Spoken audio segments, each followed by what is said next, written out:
আমার গার্লফ্রেন্ড একটা ছেলের সাথে ছবি পোস্ট করেছে। ছবিটা দেখেই বোঝা যায় দুইজন খুব ক্লোজ। গার্লফ্রেন্ডের এই আইডিতে আমি অ্যাড নাই। আমার গার্লফ্রেন্ডকে জিজ্ঞেস করলাম, তোমার এই আইডির কথা আমাকে বলনি কেন? অবাক হয়ে আমার দিকে তাকিয়ে সে বলল, কোন আইডি জয়? আমার তো একটাই আইডি, সেটাতে তো তুমি আছো। আমি তখন পোস্ট বের করে আমার গার্লফ্রেন্ড সুইটিকে দেখালাম। সুইটি চোখ বড় করে আমার দিকে তাকিয়ে বলল, ও মা, দেখছো বাবু, ছেলেটা কি ফাজিল, আমার ছবি দিয়ে ফেক আইডি খুলেছে, তুমি এক্ষুনি রিপোর্ট করো। আমি আইডিতে রিপোর্ট করলাম। এরপরে ওই আইডিটা খুঁজে পাইনি, মনে হয় ফেসবুক ব্যান করে দিয়েছে। এর কিছুদিন পর আরেকটা আইডি দেখলাম। সুইটি তখন দেখে বলল, বাবু, আমি আর ফেসবুক চালাবো না। এসব ফাজিল ছেলেরা শুধু আমার ছবি দিয়ে কয়েকদিন পর পর ফেক আইডি খুলে, আবার দেখো ছবি এডিট করে অন্য ছেলের সাথে ছবি পোস্ট করে। ভাগ্যিস তুমি দেখছো, যদি আব্বু দেখতো তাহলে আমাকে মেরেই ফেলতো। সুইটির আব্বু আবার বিদেশে থাকেন। শুক্রবারে সুইটিকে কল দিলাম, দিয়ে বললাম, আজ বের হতে পারবা? তখন সে বলল, না বাবু, আজ বের হতে পারবো না। তাই আমিও ভেবেছিলাম শুক্রবারে আর বের হব না। কিন্তু আমার এক বন্ধু জোর করে নিউ মার্কেটে আমাকে নিয়ে গেল। গিয়ে দেখি সুইটি একটা ছেলের সাথে নিউ মার্কেটে এসেছে। তো তখন আমি তাকে কিছু বলি নাই। রাতের বেলা আমি তাকে জিজ্ঞেস করলাম ছেলেটাকে। তখন সে বলল, বাবু, তুমি রবিনকে চিনো না? ও তো আমার কাজিন। আম্মু আমাকে পাঠিয়েছে একটা জিনিস কিনতে। তুমি কি আমায় অবিশ্বাস করো জয়? তখন আমি বললাম, না না, অবিশ্বাস কেন করব? বলে রাখা ভালো, সুইটির সাথে আমার 2 বছরের সম্পর্ক। মেয়েটা খুবই ভালো, দেখতেও বেশ সুন্দর। একদিন রবিনের সাথে আমার টিএসসি তে দেখা হলো। রবিন আমাকে দেখেই ডাক দিল, জয় ভাই। আমি প্রথমে চিনতে পারিনি, পরে চিনলাম আর মনে মনে বললাম, আরে এটা তো সুইটির কাজিন। রবিন আমার কাছে এসে বলল, আপনি জয় ভাই না? আমি আবারও মনে মনে ভাবতে শুরু করলাম, রবিন আমাকে কি করে চিনলো, বুঝতে পারলাম না। সুইটি কি ওর ফ্যামিলিতে আমার কথা বলেছে? মেয়েটা দেখি খুব কাজের। তখন আমি বললাম, হ্যাঁ আমি জয়, আপনি?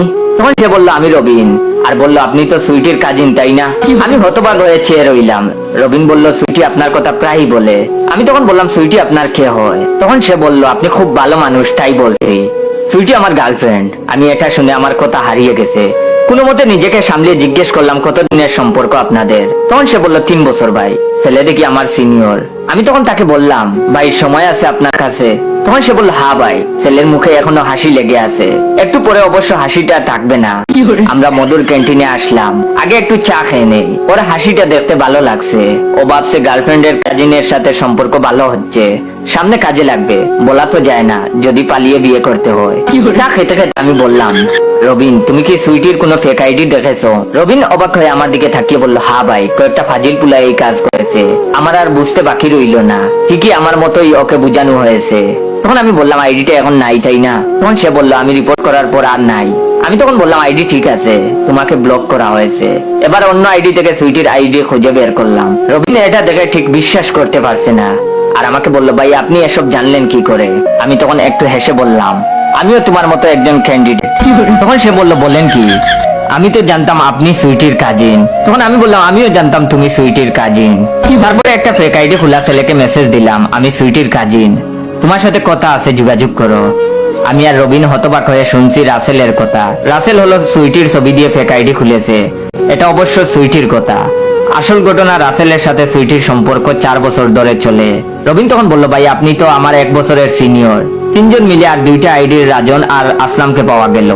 এরা সবাই সুইটির বয়ফ্রেন্ড। রাজনের সাথে সম্পর্ক 5 বছর, আর আসলাম আমাদের সবার সিনিয়র। ওর সাথে সুইটির সম্পর্ক 6 বছর। প্রতি বছর একজন করে যোগ হয়। সুইটি এখন আমাদের কারোর সাথে যোগাযোগ করছে না, ওর বাবা বিদেশ থেকে আসছে বলে। কাজেই এখন ও খুব ব্যস্ত থাকবে। এটা অবশ্য আমাদের সবাইকে আলাদাভাবে জানিয়েছে সুইটি। একজন মধ্যবয়স্ক লোকের সাথে সুইটিকে দেখলাম আমরা। এখন আমরা 5 জন একসাথে সুইটিকে ফলো করি। রাতে সুইটিকে মেসেজ করলাম, আজ তোমার বাবার সাথে তোমাকে দেখলাম, তুমি শপিং করতে গেছিলা বুঝি? তখন সে বললো, হ্যাঁ, পরে কথা হবে, এখন আমাকে মেসেজ দিবে না।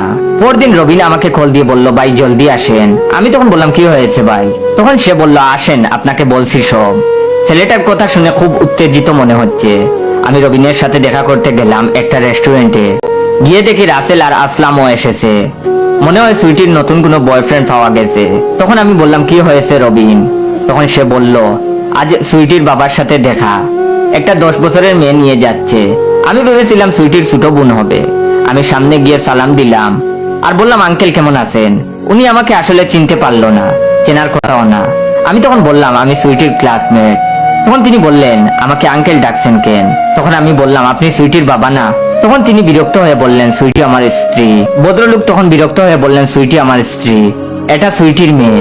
রবিন বলল, ভাই আমি এটা শুনে দ্রুত পালিয়ে এসেছি। পরে খবর নিয়ে জানলাম উনি সুইটির দ্বিতীয় হাজবেন্ড।